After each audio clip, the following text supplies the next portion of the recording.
This is the Wrap Party, brought to you by VeryBusy.io. I am Peter Hunner. I'm a co-founder here at VeryBusy, and we're with David Shelleny today. He's a content producer, interactive content producer at Polaris, along with his own production company. I wanted to bring you in today because, well, you've been at Polaris for over 14 years. You're an OG in this industry and in what you've been creating, both video and photo over at Polaris. I've worked with you on projects before. You were one of our original kind of beta early adopters, testers for our VeryBusy platform. Heck yes. And, wanted you to come in, and first I want to tap you for your wealth of knowledge. I'm farming you. Cool. But also I want to kind of showcase a little bit about VeryBusy and kind of how far we've come as well. To start off though, I kind of want to kick it back. Maybe if I could get just kind of a brief overview of, I give a brief introduction, but maybe just kind of more thorough of what you're doing at kind of your overall role at Polaris. You've been there 14 years and kind of what you guys have been doing recently there. And then let's kind of dive into how you got there. Sure. Well, first off, I think this is great what you're doing, Peter. I mean, just giving back to the community with information is huge. So I'm just super stoked to be here. No gatekeeping. My career at Polaris started off in social media with Victory Motorcycles.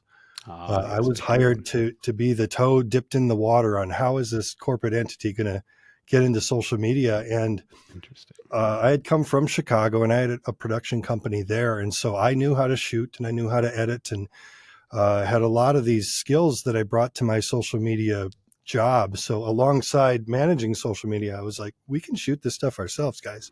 It's creative I can edit in a hotel room and it just, that caught on a lot. And other departments, other business units found out that we could do this. And then I had to make a choice. They said, you're too busy with both. You have to choose one. And I was like, well, that's easy. It's production. Yeah.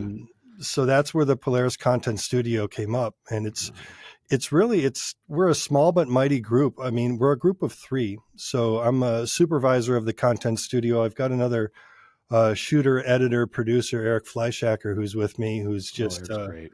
He's been here, over 10 years. Yeah. And so, and then we have a studio coordinator, kind of that needed person who's able to manage our calendar and our projects, but also Ariel Donahue is who we have. And she is a producer as well. Mm-hmm. So she could step in and we could say, hey, we need to have the road closed from 2 to 5 on this certain day at this certain town. She's like, got it. And she can go and contact the troopers and get all of that stuff set and ready to go for photo shoots. So, I mean, super crucial to have her. But what we do is we're an inside group and we do every type of content production from commercials, video production, photography, e-commerce, lifestyle, action, of course, because we're a power sports company. Yeah. But we're not the only resource. We do have to approach jobs kind of like the external companies do, where the global business units, which is based on vehicles, they'll come to us and they'll say, how much would a shoot like this cost? And we bid it out just like an external company would. Oh, interesting. Okay. Yep. But the thing that's really cool is that we're pretty inexpensive because we're salaried employees. Yeah. But we're able to scale small to big, depending on the project, with all the freelancers that are, and we've got a list of 250 resources, yourself included. I was going to say, as a team of 3, I mean, with the size company you have, your global Fortune 400 company, and the amount of content you put out and what you guys are doing, I was going to say, you have to rely a lot on probably, your freelancers, your lists, the people you're collaborating with. Yeah, we call them the branches of our tree. Yeah. And it's just, we really take it seriously to take care of our freelancers because they have a choice to work with us and we have a job that we have to get done. So we really rely on them. So yeah, you got to treat people well. They want do. them to come back, right? They do. So you made your way at the time. So you were in Chicago. Did you start working with Polaris down in Chicago, or did you come up here for Polaris? No, I had always wanted to come back to the Twin Cities, and so I started networking. Once a quarter, I would come to the Twin Cities and meet with different people. And there was a guy one of the persons that I networked with, he was trying to go from Minneapolis to Chicago. He was trying to do the reverse. Okay. Mm-hmm. And so the story goes, he took a job with Craftsman a week before he was contacted by Polaris on the social media job. So I had, already bought him a beer and stuff. And so he said, no, I can't take the job, but I got a guy for you. And he referred him to me, and that's how I got the interview. Oh, that's crazy. Okay. So we've covered, so you have Eric, you have Ariel, and yourself, the three. You have your full list of freelancers, which you can scale up and down depending on the jobs you're bringing in, which you're still an internal content production studio within Polaris, yet you're still bidding out potentially against external groups. Sure. And, maybe win some, maybe lose some, probably you're kind of like a hybrid almost. Like maybe the best of both worlds, you can say. I don't, what's that dynamic like in terms of, do you find yourself limited at all, or do you think do you have some bigger advantages? Well, about 5 or 6 years ago, we decided, because we would approach these jobs competitively. Anyone who works at Polaris will tell you we're a competitive company. We compete with ourselves. It's a very fast moving competitive group. And so when we would lose jobs, we'd be pissed. We'd be like, I wanted that. Why do they get to do that? We want to do that. And then really we just decided deliberately we were going to give that up. We were going to be collaborators. We were going to come in and we were going to work with the agencies who had production companies. We were going to offer ourselves as a lever that they can pull, because when you're here this long, you get a lot of inside knowledge of how the vehicles work. We have a really tight relationship with our legal department. So we're able to work with them on what photos we know will never make it because they go against guidelines. That's important stuff to know. And so when someone can say, hey, we would like your help on how to frame up a vehicle, different angles, types of things. They look good this way, but not this way. Yep. I mean, to me, that's an asset for them. And the collaboration is really, that's our spirit. We just help everyone solve problems. Well, that's a huge advantage. I think, especially in your industry. I have experience working with you guys in post-production on some of your projects, and the amount of times products are changing, there's new specs, there's new safety guidelines, there's all these different things that could happen. But if you guys you're internal as a company and you're working with these people, so you can maintain that knowledge and be updated. And right. I mean, if you're shooting stuff every year, like, maybe your catalogs or campaign stuff, you know how it should be done. And that's going to save time and money, headache. Yeah. Than a whole new crew coming in that doesn't know the product, right? Right. So yeah, that sounds like a huge advantage in terms of at least being able to be streamlined and efficient. Right. And we don't have to be the ones with our fingers on the trigger. We don't have to be the shooters. Sometimes we just consult. Yeah, you could be bringing in somebody else to shoot, or depending, or most definitely. Team, yeah, most definitely. And a lot of the times, the smaller projects we still shoot ourselves. And there are a certain number of projects where I kind of keep those to myself because I really like the products. And you know the one I'm talking about. Yeah. But it's that just isn't important to us anymore. We're really here to help solve problems for the business. At the end of the day, we work at a company that sells metal, and we need to help them. I mean, and that's a lot of the stress and pressure went away when we started to be more collaborative. Yeah. Well, I bet. We were briefly talking off camera before this about just our industry and the shift towards collaboration, and kind of opening the doors and being a bit more, I don't know what you said, like less gatekeeping in terms of the industry and how things are done. What we're trying to, like you mentioned, trying to do here with talking about post-production industry and getting into the nitty-gritty about what it does to run a business or do a production or all these kinds of things. And yeah, I think one, like you said, that communication is such an important thing within these things. And, with you and all the freelancers you guys have worked and creating those connections and being able to communicate efficiently is something that shouldn't be missed. Because I think that's such an important part to being an efficient production. And if you like somebody, if you like working with somebody, you're going to work with them again. If you don't, you're not going to. Right. And we like to think of that when we work with our business partners.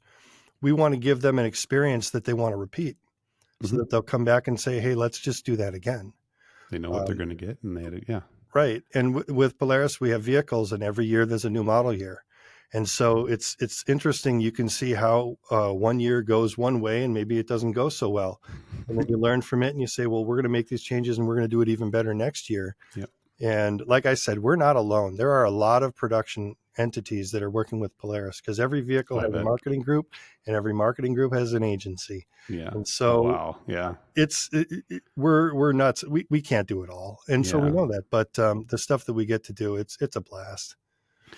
Well, I love it. So on that note, what's I guess I want to split it into two here, because I wanted to kind of ask what is your kind of daily routine working at Polaris? But I mean, I bet you have your kind of in-office kind of days, maybe your editing days, I want something like that. But then you have seems like you're out of the office a lot traveling for production. So like you have your on set, your kind of go-to days. Is there a specific day you kind of you wake up and you're like, heck yeah, it's this kind of day?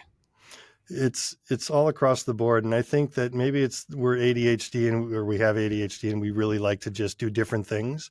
Yeah. But we do all aspects of production, from pre to production to post, and we manage all of it. And so this week, in looking at it, there's just a lot of communication, a lot of planning for things. March is usually a relatively slow month for us, so we can fit things in from a planning perspective, just preparing for when we're going to get really busy.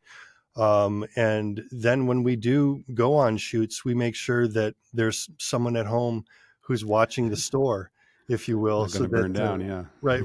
All three of us can't go out and just leave the place, because, what if our CEO needs to send a message out and he needs to videotape that?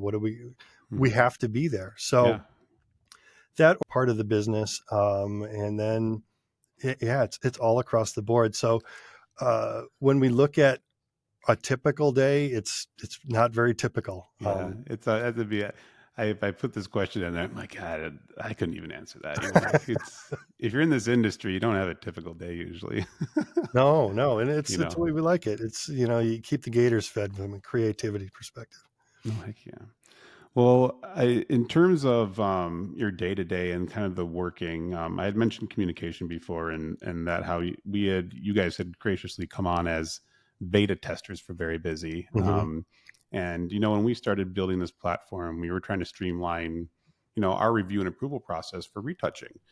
And, when you guys came on, it was our MVP. It was, pretty bare bones. And we're like, hey, will you try this with us? And you graciously said yes. And you've seen it from the start, from the raw, and as it's built.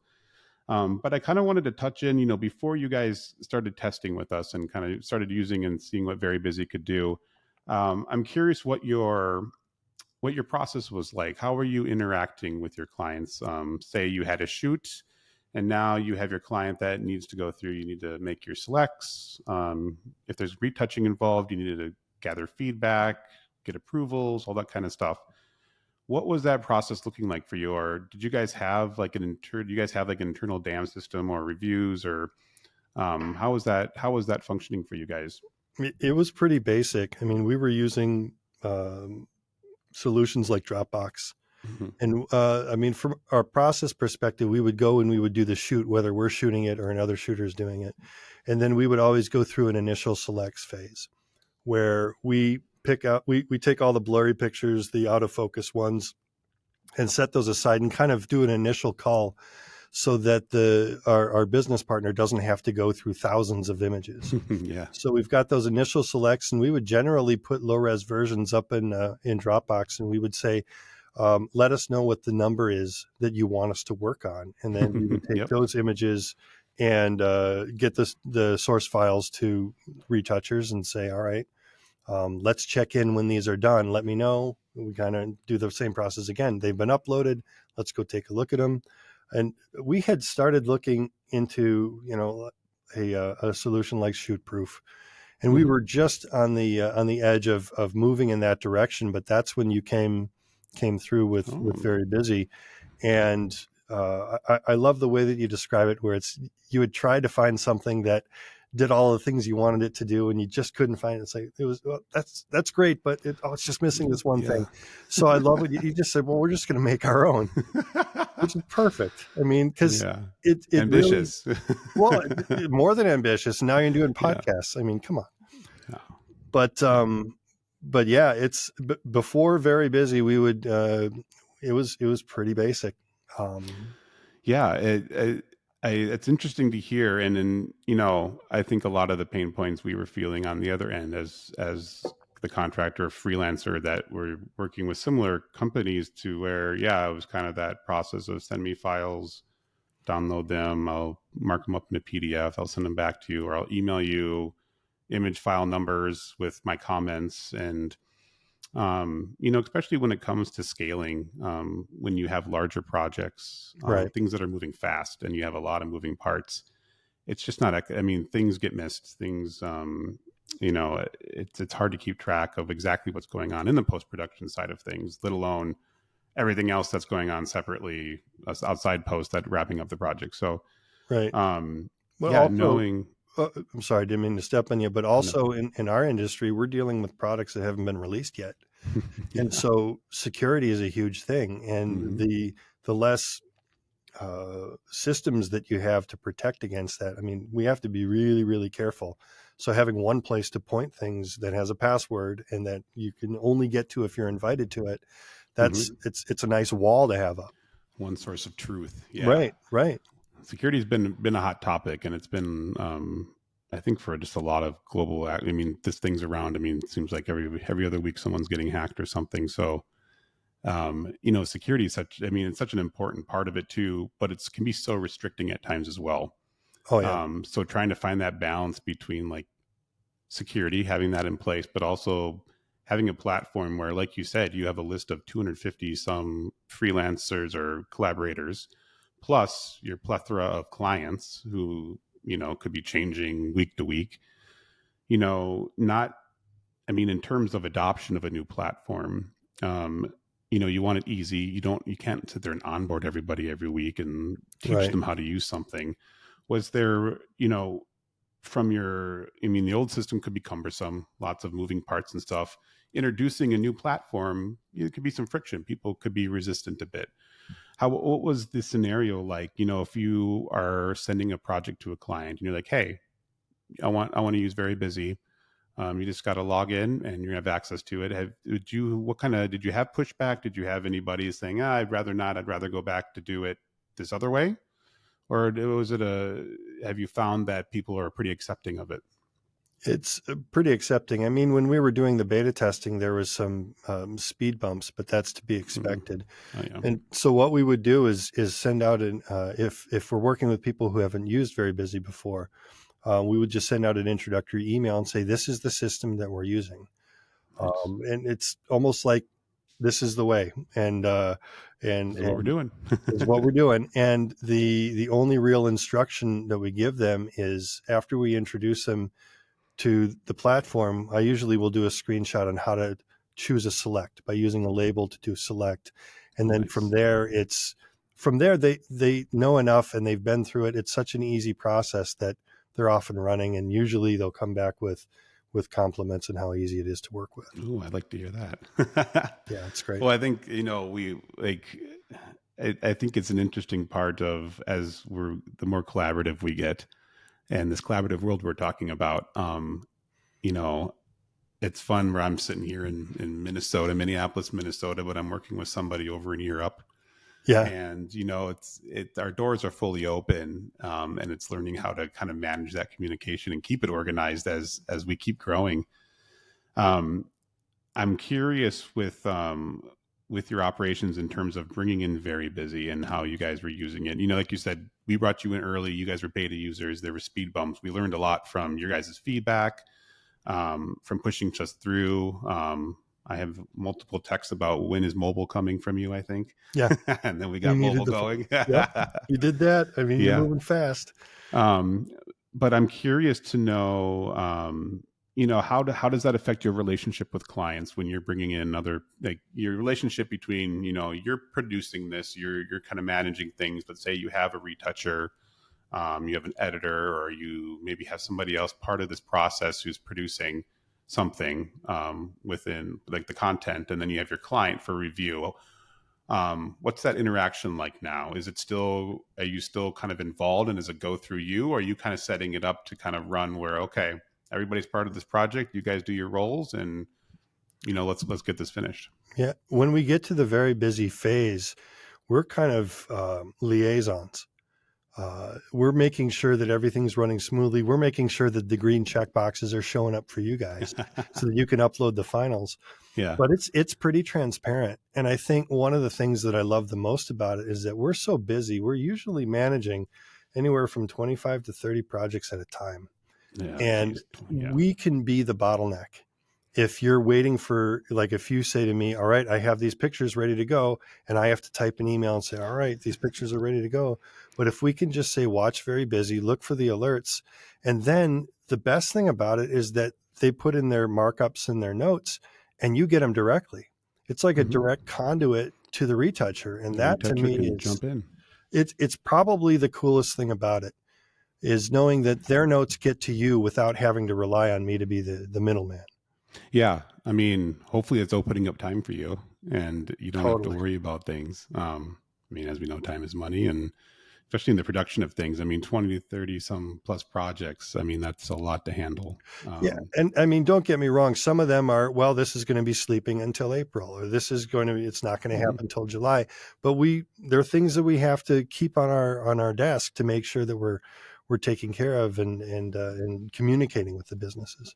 Oh, totally. And I mean, I think the logistics around some of this too, as we get into the post-production side of things, when you're shooting, you have, well, we mentioned before, you have products that may not be final products. They may need a lot of stuff done to them. You have samples that didn't show up. You have file naming, things you get to rename. You need to do color changes, all these kinds of things. And trying to keep things centralized, as we build Very Busy out, aspirations of building in shot lists and organizing things more like that, and kind of folding in a lot, some of the perimeters of the production processes, not always just related to review and approval, but, maintaining shot lists and stuff like that would be, I think, pretty essential. Are there any current road bumps or kind of complications or bottlenecks you've been experiencing late in your productions that you would wish maybe hopefully be implemented in the Very Busy, or that could make your life easier? The thing is I think it's great because it does one thing really well.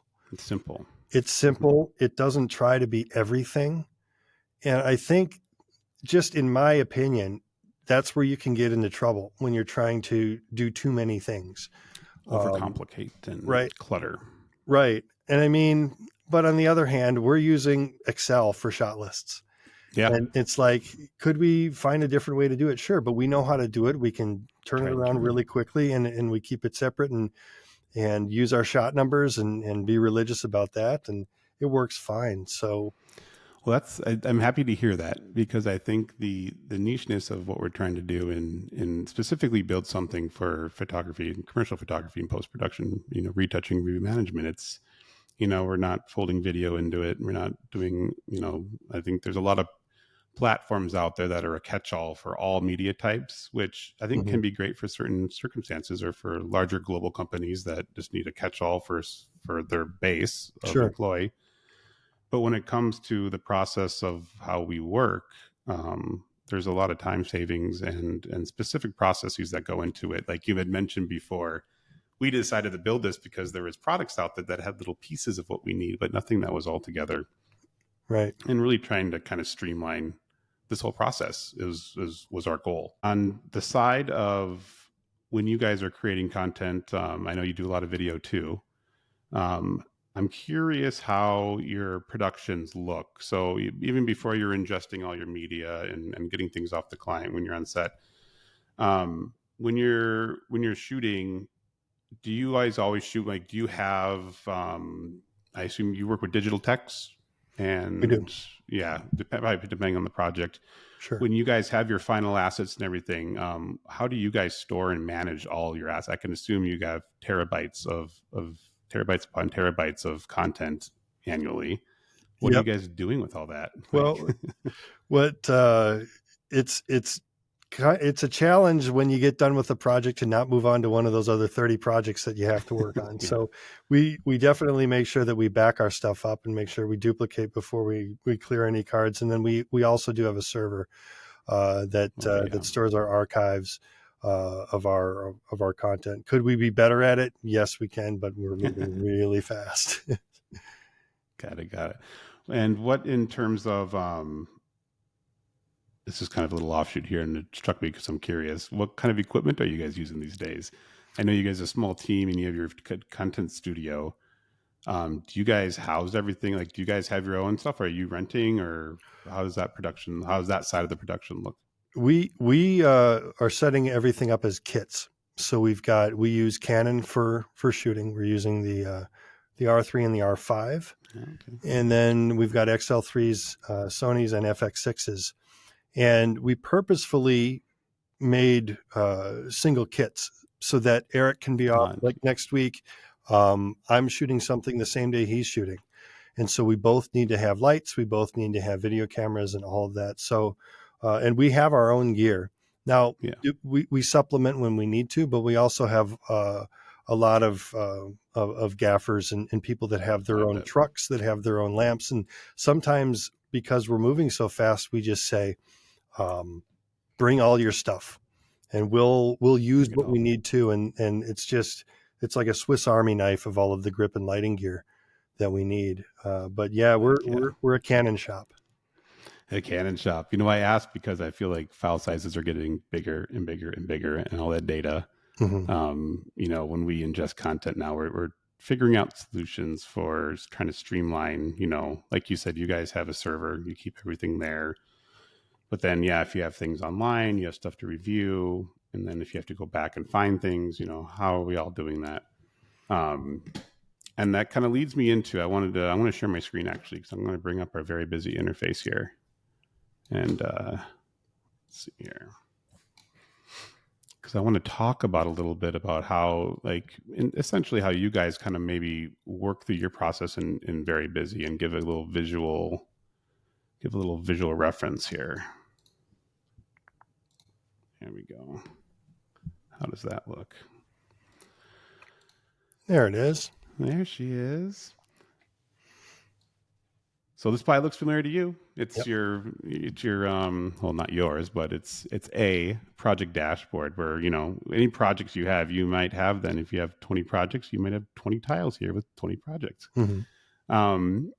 You know, it's like I said, you know, we had worked with you a bit before on some projects. And one thing that I really enjoyed the way you're setting up your VeryBusy is when you had invited us in, you had everything. I saw you had everything. This is an example here I put together, but you had everything organized by shot folder, which is wonderful, I think, for a couple things. Is when you had invited your clients in to review and approve things, and specifically, maybe let's start at the beginning, make selects. Mm-hmm. Again, these are just test images. I made this project just to show the interface itself. You know, when they're making selects, are you guys taking advantage of, you know, we have labels and hotkeys and stuff. Do your clients, are they making selects in here and tagging them for you? Yeah. And that's one of the things we teach them how to do, because it gets them used to the interface. We usually just do a screenshot to say, here's how you label something a select. Yeah. And then a lot of times they'll come and they'll select 4 shots, and we'll be like, well, we've got budget for 1. So if you want, we can do it, but it's, you know how it goes, but we're going to have to charge you for it. Yeah. And I'm curious to know, how has this helped you in terms of keeping things central? I know we talked about not having the back and forth of emails, or like the dreaded, you know, I think maybe you've experienced too, but you'll get screenshots of their selects without like the file numbers. Yeah, I mean, that's another thing that VeryBusy has helped us do. It's none of that, because we can go back to them, to our business partners, and say, have you gone into VeryBusy and made your selects there? Yep. To prevent the different, I mean, we're flexible. We'll take whatever we can get to make the decisions. And sometimes that's part of being a liaison, that we can go and we can make sure to translate things for you so that you have a clear direction on what you want to do. Yeah. Well, in when you guys are actually, so you've made your selects. You had previously mentioned before, you guys have a little document or process when you go to invite your client in, you give them a little quick overview, like, hey, this is the approve button. Here you can use labels to make your selects, and this is where you mark up your image. Yeah. I assume once they make their selects, and then they'll probably go in and give feedback on their image. Mm-hmm. I mean, it's we kept it incredibly simple here, and I think it's pretty familiar if you've used other collaboration tools in terms of marking up and providing feedback. One thing I do want to say, and I think I'm proud of this one, is we wanted to make, this is one of those little things that we couldn't find in another platform, Mm-hmm. and it's specifically for, I think, well, like if you're shooting large catalog projects, or you have like lots of images and you're an art director. And I'm curious if you've had to go through this in giving any feedback, but when you're going through a lot of images, if you have to like click a bunch of buttons to make a comment, it takes a long time, and Yeah. it starts adding up. So being able to jump in and quickly, make markups, Yep. test, enter, go on, make the next one. But you can also at mention, like you said, I could at mention you if I want your attention, and you can jump in and give me, I think, requesting files, art files, having questions about how something might look. Kind of it's the basics of the collaboration all right here, but keeping it simple and easy. Yeah. Do you? I'm curious. Are you more part of you're a liaison, so perhaps maybe you're not leaving feedback so much as receiving it and routing it, or just paying attention to if things are being completed or not. I'm curious. You said you didn't have too many of your clients, mostly good receptions of bringing VeryBusy in, as you guys kind of say, Mm-hmm. this is what we're going to use. Have you found anybody relying on this for additional projects, or requesting to use this on different projects, or any growth within Polaris of people using it, maybe not just with you? We really haven't, but again, we're moving so fast. And I mean, Oh yeah. this is I'm not aware of anybody else that's using it within Polaris. But I know that the people that do use it love it. And I know that, it's such a communication tool. I mean, it allows you to communicate the changes that you want quickly and easily. Mm-hmm. And it eliminates hassles by doing that. Oh, I love it. And do you feel? I'm curious. I asked this question to a lot of our users, and it might be a bit different from your perspective, given how you still bid out projects and stuff. But have you ever used VeryBusy, or kind of showcased a workflow you have to try and win a job, or to try and show potentially how a job could be run to try and get like an upper hand in terms of either winning a job or going after a certain job that you potentially would want in the future? No, I can't say that we've used it as a pitch tool, but it's just, once people use it, it's so easy to go back to it. But we've really just kept it as part of our a lever that we pull in post production. Heck yeah. Well, love it.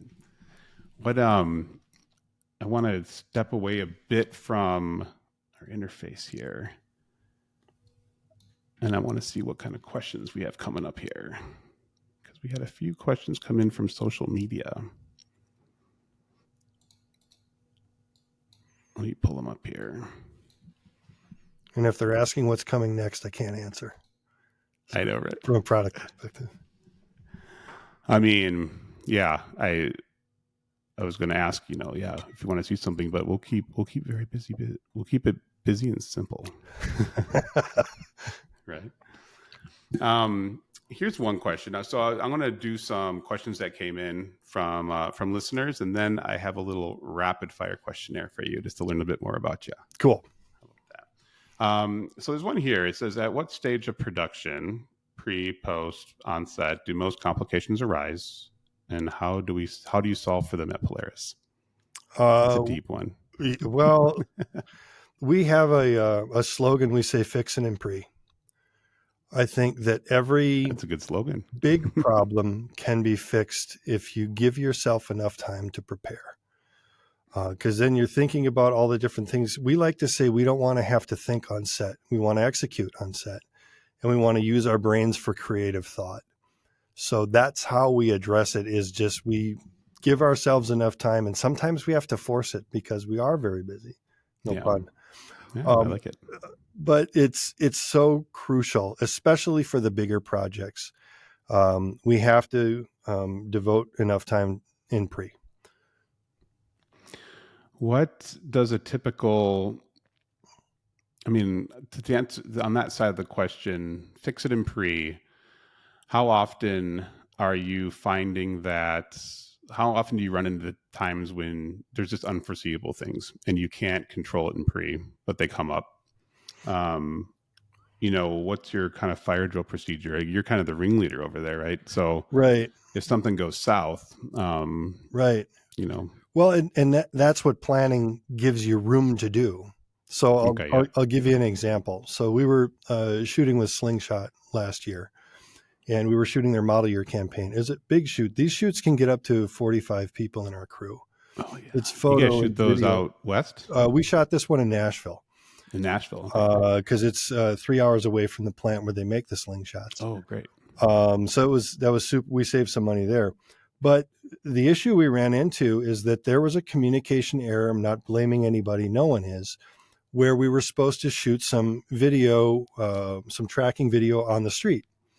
But the police that we hired thought it was 9:00 p.m. that we needed them. And we needed to do the shot at 5:00. And so we're standing around, crew and everything, that, the cash register is going ching, ching, ching. What are we going to do? We don't have a closed road. We can't shoot without cops because it's like, we're not going to be safe. So, but we realized that the place we wanted to shoot, there were parking spots outside, but there's a car in there. And we're like, all right, PA, please go inside and see if you can find out whose car that is. Whose car is this? We'll back the Slingshot up a car length and drive it forward. We're not on the public streets. We don't need police for that. And it became the intro to our model launch video. Oh, amazing. Nice. But it was like, you can't just say, well, I guess we'll stop. Yeah. You have to figure out problems. But that's the coolest thing about our industry, is that everyone that we love working with is that they're in that mindset. They want to figure it out. Our producer, our DP, everyone is just like, we'll figure it out. We'll make this work. Problem solving. It's all it is. Yeah. And that, and relationships, and just falling in love with the process of doing the work. I mean, the end result gets done. We deliver it. Everyone pats themselves in the back, but it's really the work itself and the process and the people. I had someone tell me early on that if in this industry, if you don't love what you're doing, you won't make it. Because you got to work so hard. Yeah, exactly. You got to love it to work that hard for it, right? Yeah. So planning. So, the best way to prepare is to, plan for it. How does that relate to your post-production? When you're shooting, whether you're in pre-production or shooting in that, I'm an advocate of bringing in retouchers into pre-production if it's, totally. Especially if it's a project that is demanding in post. But what's your process like in terms of determining, when to bring a retoucher in, when to talk with your post team, maybe layout workflows, stuff like that? Well, I know with Slingshot this last year, you guys worked on those photos, and there's new things coming in, like for our family shots, our group shots where there are 3 or 4 Slingshots, we did virtual photography with combining the CGI and the real and the plates and everything like that. We needed to talk to you ahead of time before we went and shot it to get our process down and figure out the bit, because we want to make sure that we prepare things for the retouchers so that it's easy for them to do the work. So it's kind of like you're our client as well. It's better for you guys too. It'll save you time and money, and you get a better result too. So right, everybody wins. But it's and I think from a shooting perspective, I think that's where it helps that Eric and I are both shooters, and we're both editors, because the shot list will fill your day up, and there's no oxygen, there's no room. You have a full 10 hours, if not more, of time to fill it. There is no extra time. But if you're an editor, you can say, we got that. Let's move on. We don't need to Yep. do another lap around the block. We got it. I'm confident with it, and you can make solid decisions to keep moving quickly. I like that you mentioned, as a photographer and as an editor, I think, seeing both sides of that coin and understanding what things might take in post production can help so much. Like you said on set, Yeah. knowing that you have the shot and not staying an extra 10 minutes to get plates you don't need, Right. or this or that, or maybe, I mean, that story you told about the cover of this, the slingshots, like, hey, let's pull it up here. I think there's a video shot you said, but I mean, there's a lot of technical knowledge and knowing how that could be accessible and a solution before even doing all the work to do it. So, Right. um, Well, yeah.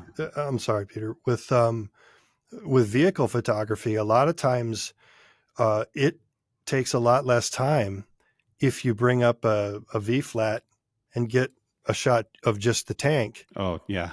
And then not try to get shiny it, tanks. not try to get it. Oh, I did a thumbs down. Sorry, I didn't mean to do that.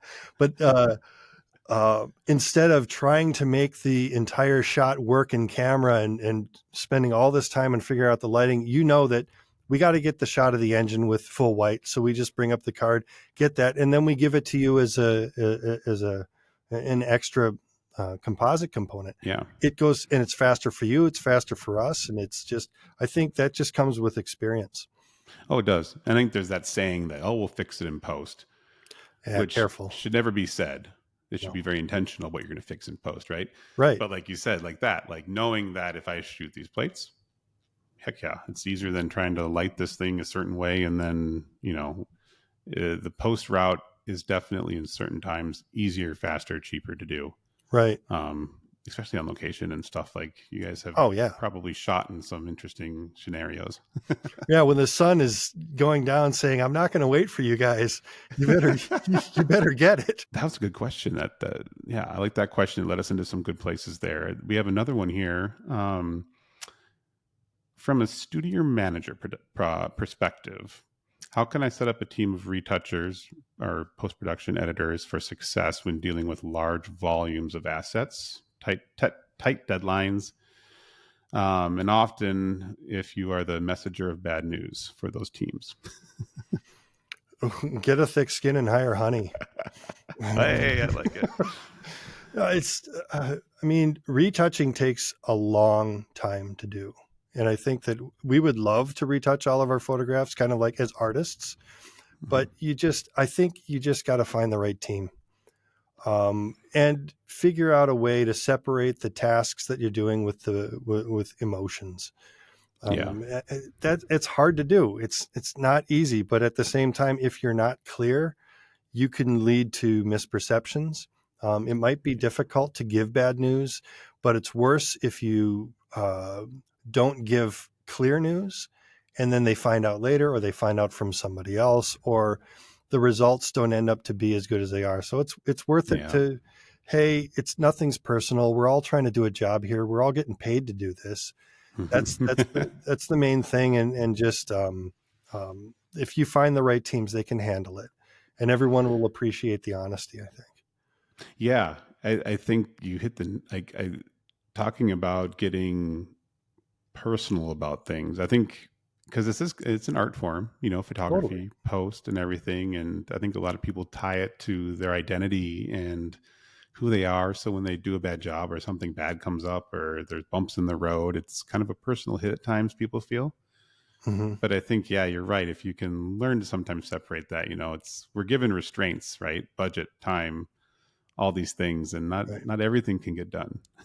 Well, and as much as we'd like it to, but and if you keep your eyes open and you don't put your head down and say, "Oh, woe is me, that didn't work out as I would have liked," there might be ideas in there. If something didn't turn out the way you wanted it, then don't stop. Figure out why. Ask questions. Why didn't this work out? What can I do to make this thing better the next time? How can I learn? Because we can get in our own mistakes. Right. Well, yeah. When you fail, you're only half done, right? Yeah. That's the dad in me talking. That's a good one. Yeah. But if you keep your eyes open, you may find a different perspective that'll lead you into a better result. Let's see if we got any other questions here now. Here we go. Are there any hero moments?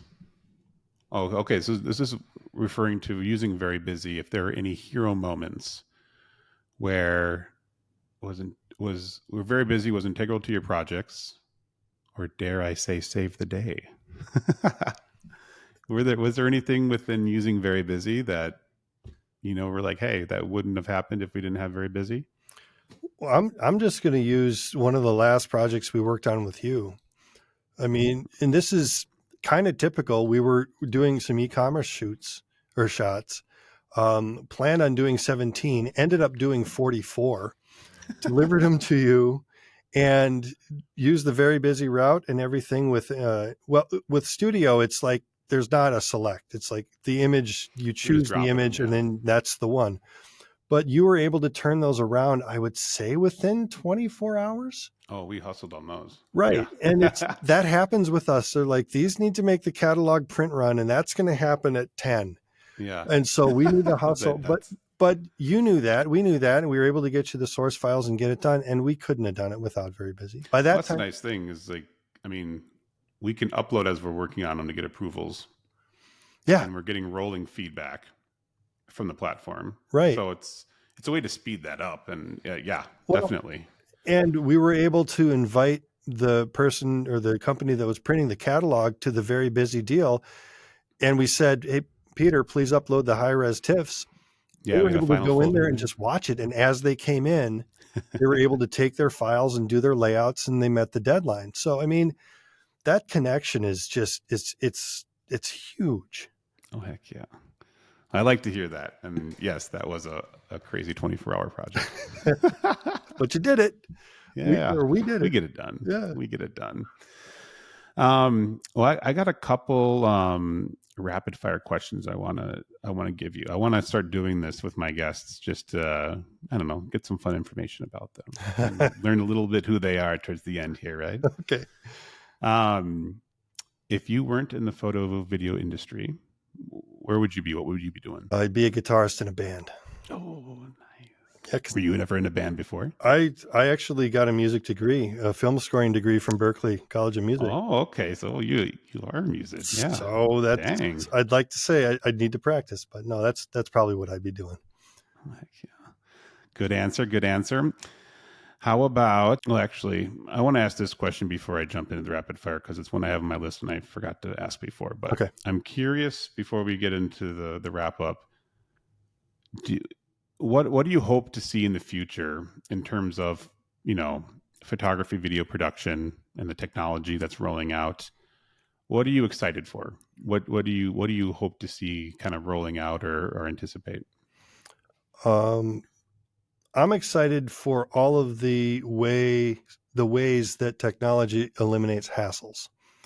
The camera that I'm using right now for this podcast it's a Sony, and it has autofocus that continuously grabs my eyeball for focus. Yeah.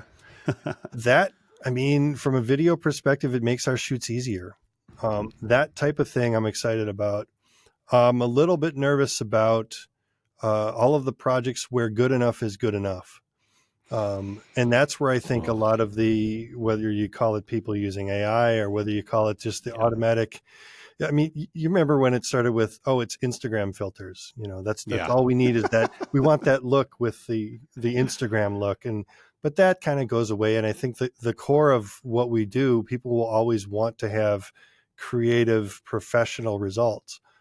But there are some instances where good enough is good enough. And so that's where I think we can start losing jobs and start to get concerned about the livelihoods of people. Yeah. I think everybody in our industry right now is that at top of mind, especially when it comes to AI and stuff like that. And just, I think when you talk about the quality of work being rolled out at speed and pace, it's, when Polaris added a CGI department, there were discussions about, is this a threat? If they're going to do virtual photography that's photoreal, you're going to be out of a job. I'm like, well, let's embrace it. And I Mm-hmm. mean, they're great. It's a great team of people, and they're busier than ever and creating awesome things. But we work with them to create new things. And Yep. that eliminates hassles, because when we want to shoot a family shot, that would usually take an hour and a half to get all of the vehicles just so, and then the lights changing and all this type of thing. So then this year we were able to go and shoot plates and grab the HDRI data for the reflections. And then they put the Yeah. machines in post, and they were good enough. But for us, it was a hassle eliminator. We didn't Yeah. have I to mean, have the extra trucks of vehicles. We could just do it in a smart way. you guys could focus on all the other shots, the important shots, and Right. things that you could really do well. Yeah. Right. The lifestyle and the action, those were the ones where it's like we hire very specific photographers who know exactly what they're doing, who have their own rigs, who can get to the angle that makes the vehicle look like it's going super fast. Oh, totally. Yeah. That good shot. Yeah. Well, good. Thank you for that. That was one of the questions that I'm always interested in to see what people are looking at to the future right now, because I think it's moving faster than ever. Of course, it's just going to keep moving faster. Yeah. Some people are worried about their jobs. Some people are worried about their art. What's creation going to look like in 5 years? Yeah, I like to say that the AI isn't going to take your job, but people who know how to use AI they're going to take your job. Right. I want to jump back into my rapid fire questions. Sure. Now. So, if you weren't in the photo video industry, you would be in a band. Yep. Musician in a band.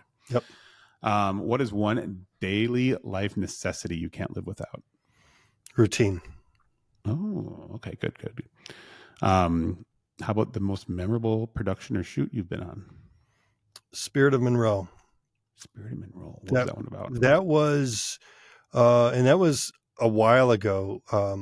Polaris bought Indian Motorcycle in 2011, and there is a period of time where we launched.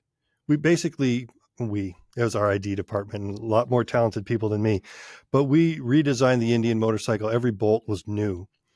And when we launched, the way that they launched the motorcycles, first they launched the motor, the Thunderstroke 111. Okay.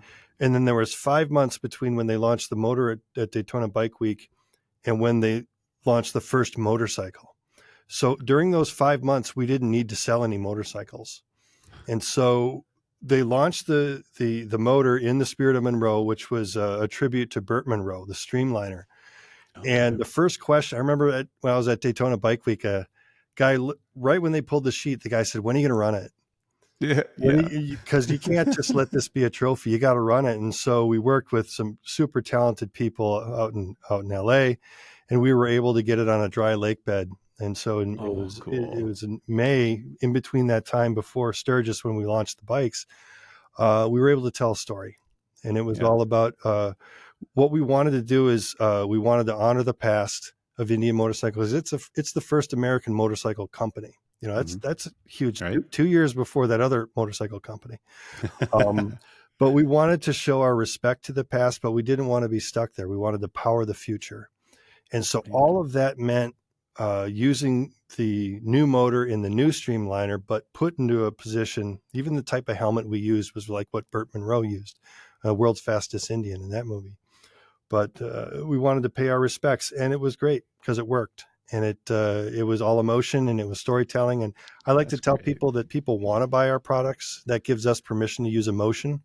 And so, to date, that's probably that's the one. That's the bar.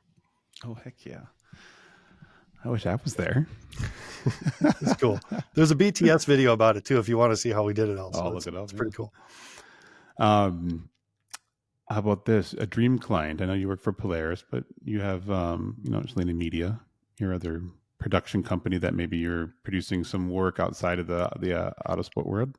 Oh. Do you have a dream client, a dream person, dream collaborator? Oh gosh. I mean, everyone that I get to work with is so freaking talented. That's good to hear. I don't have an answer for that. I think that it's just because to work at Polaris, you got to work fast. You got to have a certain mindset of get it done. So everyone that we work with is great. And then the freelancers that we're lucky to work with are just, they're all amazing. So sorry, not a good answer, but we already got them. No, that sounds great. And then this is a very highly controversial question. Oh. PC or Mac? Oh, Mac, come on. I'm on a PC. Well, that's okay. It's you've got video. I went to the dark side a number of years ago, but who knows? We'll see.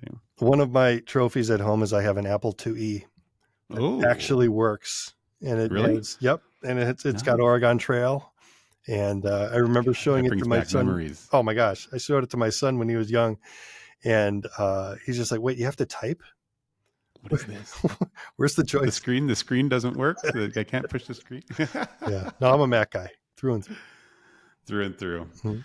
Well, that kind of wraps up our time for today. I want to thank you so much for coming on and chatting with me. We talked about VeryBusy, talked about Polaris, talked about kind of the work you're doing over there. Truly appreciate you coming on. Appreciate you and Polaris jumping on VeryBusy as a early adopters, testing the waters with us. We're really excited to see where it's going to go, and we thank users like you for that. Oh yeah, well, it was an honor to be here, man. You're doing good work. Podcast is cool, and let's just keep creating and solving problems for people. Heck yeah. Well, where can people find you? Instagram, LinkedIn. If anybody wants to reach out, say hi. Yeah, I'm on Instagram. It's D Shelleny. I think it's. I should. I love how nobody ever really knows their handles anymore. Yeah, it's just so automated, right? Like, yeah. I remember what I signed up with 10 years ago. And David Shelleny. DavidShelleny.com. That's the website. That's very, very dusty, but I've got some of my work that's on there. But otherwise, Polaris.com. Start there, and then you can go and branch off to see all the different business units that we have, all the different vehicles that we have. There's an Indian launch that's coming up that's going to be really exciting. Nice. And it's a really cool company to work for. I'm really lucky to be here. I mean, it's nice to have it here in Minnesota, and I mean, people know Polaris. Everybody knows Polaris. Oh yeah, here. Heck yeah. If you don't know it, you know it. Exactly. Well, thank you so much. For all of our listeners here, we have our blog going, verybusy.io/blog. We got some good articles. Seth McCullough is going to be following up with another blog article about the business of retouching. And we also have a 30-day free trial of verybusy.io going on right now. So please jump on, sign up, try it out, message us, give us some questions, give us feedback, what you like, what you don't like. We want to hear it. And that's it. Thank you guys so much. Right on. Thanks, Peter.